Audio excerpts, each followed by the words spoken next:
When Apple first released their 5K studio display monitor, it was well received. It is pretty much the standard for a high-end, color-accurate studio display monitor if you are in the market for that type of monitor.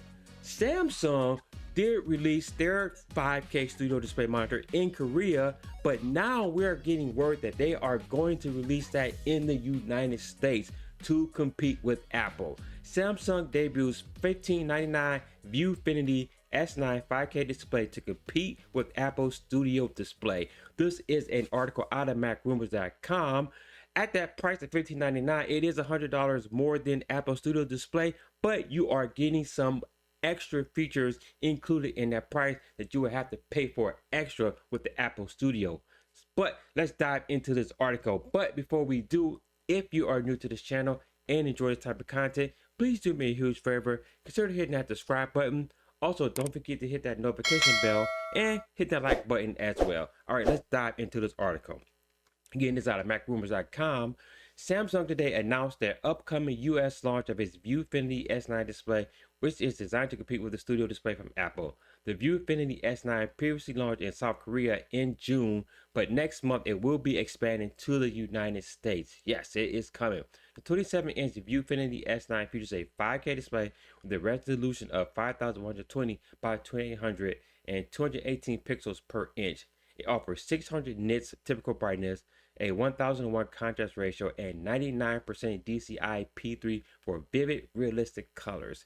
And it has a 60 Hz refresh rate with 5 millisecond response time. According to Samsung, there is also an intelligent eye care feature built into the display to cut down on eye strain. You see in the pictures here, it is a very beautiful display with this stand here, which is also adjustable. Priced at $1599, the ViewFinity S9 has the same price tag as the Studio Display from Apple, but the Apple charges an additional $300 for the nano texture matte glass and $400 extra for the tilt and height adjustable stand. Samsung's ViewFinity S9 has a matte display built in and the built-in height and tilt adjustment at this base price. So there you have it. At that base price of $1599, you're getting something that will cost $700 more on a studio display than you would if you was with the Samsung display here. Along with the pivot function that allows the screen to be rotated 90 degrees to be portrait orientation and bedside mounting, VASA mounting is also an option. So yeah, so again, Apple is charging you $300 for the texture, the matte glass, and $400 for the tilt and height adjustable display. But it's coming with the Samsung display. So great job by Samsung to actually undercut Apple in that regard to include those features at that base price. So that will probably give some people some pause thinking about, maybe should I go with the Apple or should I go with Samsung? But I'll touch on that in just a little bit. This video right here, I'm not going to really, I'm just showing it in the background while I'm reading it, but it just goes over, it just gives you a little bit more visual about the display. So the display includes one Thunderbolt 4 port, 3 USB-C ports, a mini display port, and a DC-20V port for a power supply. It can connect both PCs and Macs and offers 90-watt power transfer and data speeds of up to 40 gigabytes for machines connected through the Thunderbolt 4 port. Sorry. So yeah, so it does have more connectivity as well as a part of this monitor than the Apple Studio Display monitor. So another check mark for Samsung in that regard.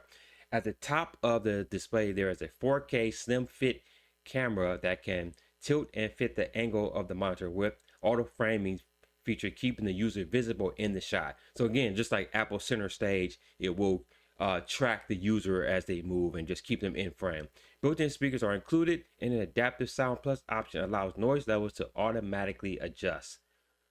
You can see here in the picture, it's rotated at 90 degrees. Samsung created a smart calibration feature for the ViewFinity S9, which uses an iPhone 11 or later or a modern Galaxy smartphone to quickly customize the screen. Now, this is a first in industry that will allow you to actually customize the color or the calibration of the screen directly from your smartphone. So that is another plus in the Samsung check in the box there.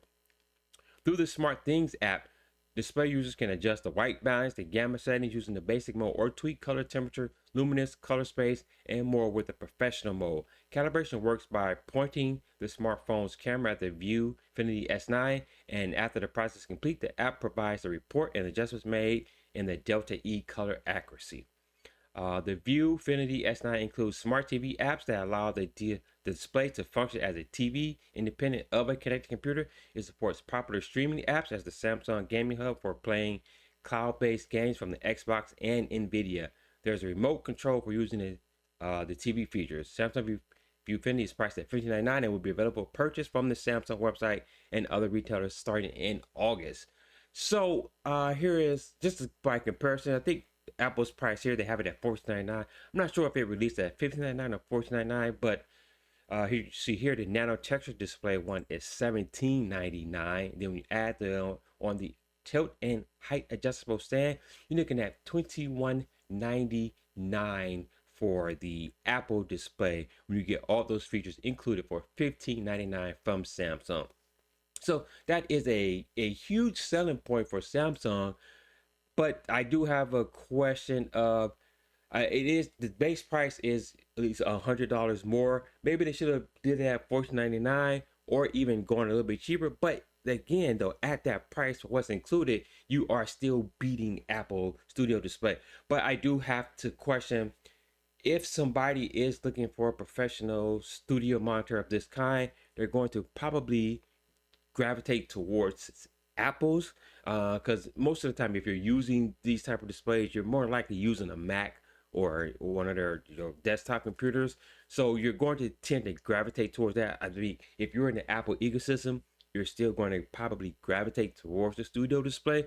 So it's going to be interesting to see how this will gain traction in the market. But it does offer a lot of great features, pretty much everything that the Apple Studio has, and even additional for a better price. So again, this monitor is not for just anybody. It's for obviously professionals who need accurate colors, website designers, if you're doing professional video editing, maybe Photoshop editing. So yeah, this type of monitor would be for you. It's not for me. I'm not going to go drop down $1,600 on this type of monitor just to play games and shoot YouTube videos. That's not for me. But for the professionals, this would be an excellent option, and you probably should give it a go. It is a Samsung, so the colors are going to pop. It's going to look good. It's just a matter of who is going to buy this product. But it's a good price.